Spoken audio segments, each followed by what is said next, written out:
Welcome to Mountain Man's Garage, where we're broken. So is the car.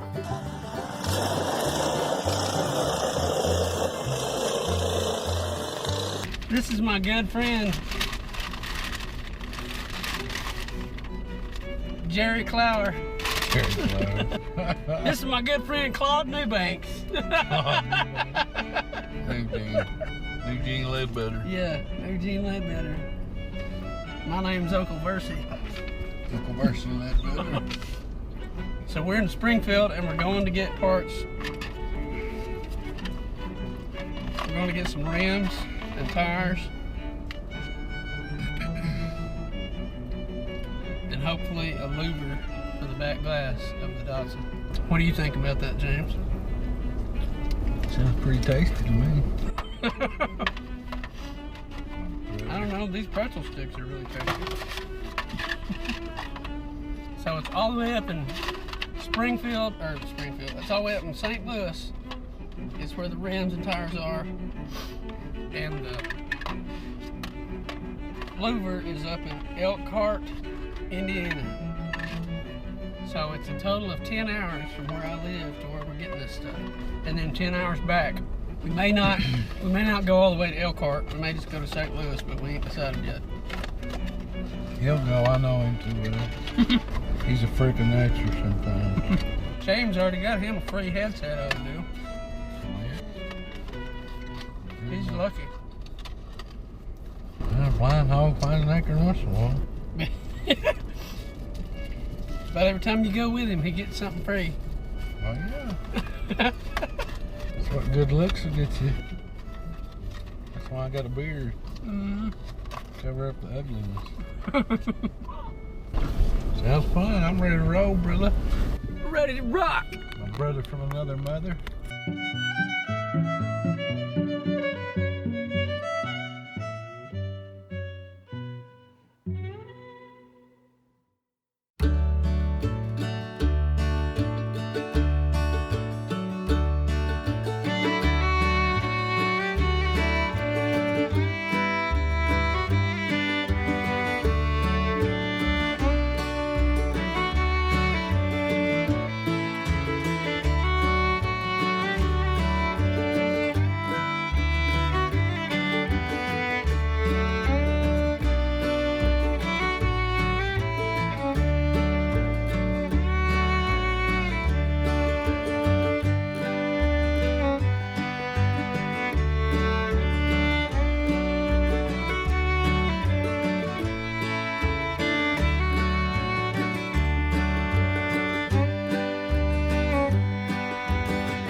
So we're up here in St. Louis. It's actually Arnold, Missouri, but it's right by St. Louis. And we stopped here at the Texas Roadhouse, or not Texas Roadhouse. Is that what it says? Yeah, Roadhouse. Texas Roadhouse. And this guy right here had a 16-ounce sirloin. I had a 10-ounce sirloin with an order of grilled shrimp, and it was all great, wasn't it? Oh, awesome. First time eating here. Yeah, first time. Sweet tea was good. Everybody was real nice in there. But we got the tires and the wheels, and I'll show them to you real quick. So yeah, we got them all piled in this little bitty car. I don't know if you can see those wheels, but those are, this here's got a Z on it. These are actually Datsun Z original wheels. So hopefully they'll be good. And the tires on there are pretty new. $200 for all 4 of them, with all 4 pretty new tires on it. So it's a pretty good deal. Now we're gonna head back home and see if we can make it back to Arkansas. Sounds good to me, brother.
What time is it, James? It is 3:21 in the a.m. Yeah. And why on earth are we at a Love's? Cause there's freaking 3/16 ice on the ground. Yes, it is very... You can't even freaking hardly walk. Yes, it is very slick. You almost fall trying to go into the Love's. Very, very much so. So, here we sit in the wee hours of the morning. Yeah, nearly 160 miles from home. Yes. And we wait for hopefully about 7 o'clock in the morning when the roads are kind of cleaned off. Then we will continue our venture. Yes.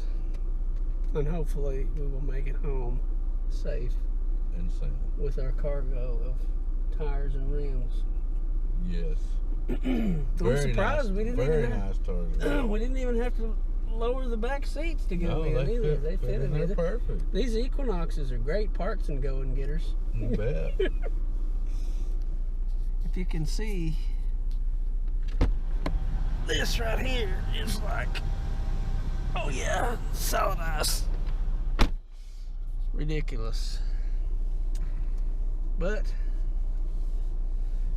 we're just gonna leave the car running all night and sleep so we can stay warm, because it's, what is it, 18 degrees here? Yeah. Something like that. Yeah, it's 18. Great.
Well, I dropped my friend off about an hour ago. Over well, it's about an hour northeast of here, or no, northwest of here. So, and then I drove on home, and look at how it looks here. A lot of snow, a lot of ice, but I already got the tires unloaded. So the last part of this video that you guys have already watched, I got up there and had a bunch of stuff happen, and I didn't even video it, and it was kind of cool. So when I got up there, you know, there was a hillside about like that, and at the bottom of it there's a big curve, and it had about that much ice on it, and I couldn't go down that. And so I called the guy, and I'm like, dude, I can't get down there to your house, because if I try to, I'm gonna crash my car. And he's like, oh no, that's not the way you come down here. There's another road you come down that's bladed off. So Google sent me that way with the ice, which go figure. And so then I got in there, and he had this big shop, and I went into his shop, and he had this like 1968 Chrysler Imperial that was really nice. He had it painted yellow, and he had a whole bunch of Datsun parts. Most of them I didn't need, but he had those rims that I bought, and the rims came off of I think a 76 280Z, and they look real nice. And so I got those for 200 bucks. And then when we got to heading back home, it starts icing on us, and we had to pull over at a Love's gas station and stay the night in the parking lot there with the car running, because it was 18 degrees outside. So when I got home, I was so wore out that I just crashed. But I'll show you these rims and tires on this car. So these tires are almost like brand new, and the rims, I think they're really cool looking, as you can tell.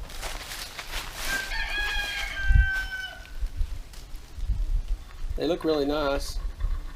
Well, this part of the video is about a month and a half, 2 months after we went and got these tires, because I just now got to upload it because I've been sick. But we've been sanding on this thing, trying to get all the paint off of it, and it still looks like crap, but once we get the paint off of it, we're going to go ahead and paint it, and it'll look a lot better. But I really like those rims.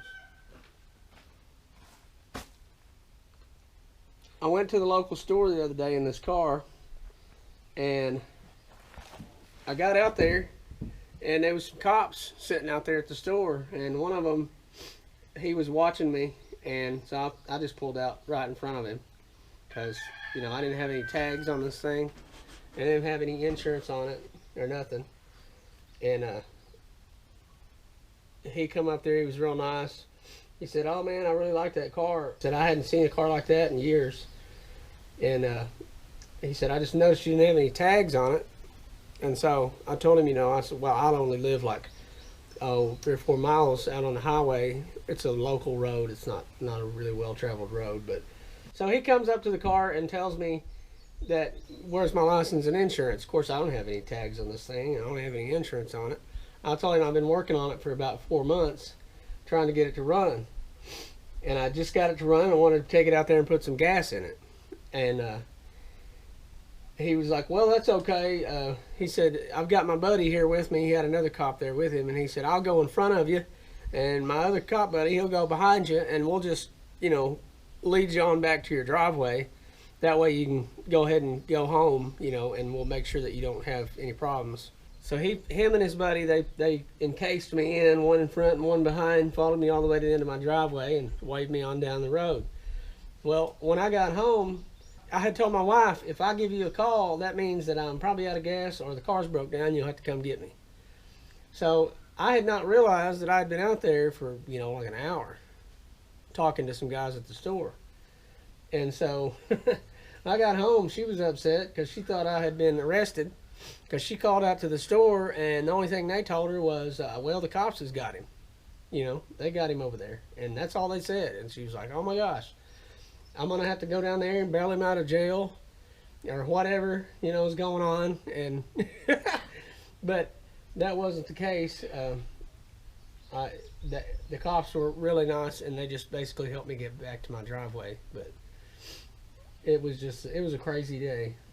So the reason my wife was so worried about me going out there and everything is because I have diabetes, and when you have diabetes, your sugar will get low and you'll go nuts and you won't even know where the heck you're at or what you're doing. So she thought, oh man, his sugar's got low and there's no telling what all's going on with him.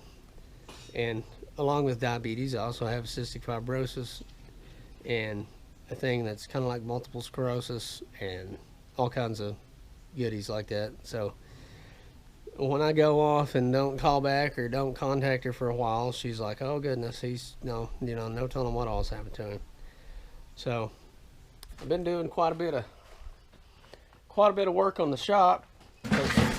Ow. Because we got something really cool going in there, and there's going to be a video on it here pretty soon. But right now we're in the process of installing a 4-post lift. It's an old one from back in the early 90s, but it still works. But yeah, we're installing that now. I know it seems ridiculous because my garage ain't very tall, but it'll be all right as long as I can get under it. That's all I'm worried about. You know, I'm just tired of wallowing around on the floor like a snake on my back down there. So we got a new 4-wheeler I may do a video on, a little kid's 4-wheeler. It's a Outlaw 90 Polaris, and I've been doing some work on this Bruin. It's a Bruin 2-wheel drive. I've also got another project out here that is going to be a pretty cool one. If you guys can see an old car sitting out there behind that camper, that's going to be the next car that we work on. So put down in the comments if you can guess what that is. So if you haven't subscribed yet to Mountain Man Garage, you should, because like I said, there's quite a bit of stuff going on here, and we're going to be taking care of that in the most redneck fashion that there is available. Some of you guys have asked where Mountain Man Garage is. Well, we live on a mountain. It's probably the highest mountain in Arkansas, and it's not the highest one, it's like the second highest one. But we live in the Ozark Mountains. You know, this is kind of where the Beverly Hillbillies come from. So out here in the Ozark Mountains, we do things the hillbilly way, the old-timey way, and we still believe in God, freedom, America, things like that. So go ahead and subscribe to the channel, like this video, tell me something in the comments, guess about what kind of car that is. I'll give you another sneak peek of it. If you can guess what kind of car that is and what the year model is, I don't have nothing to give you because I'm as broke as, well, the country is right now. This is Mountain Man Garage. Until next time.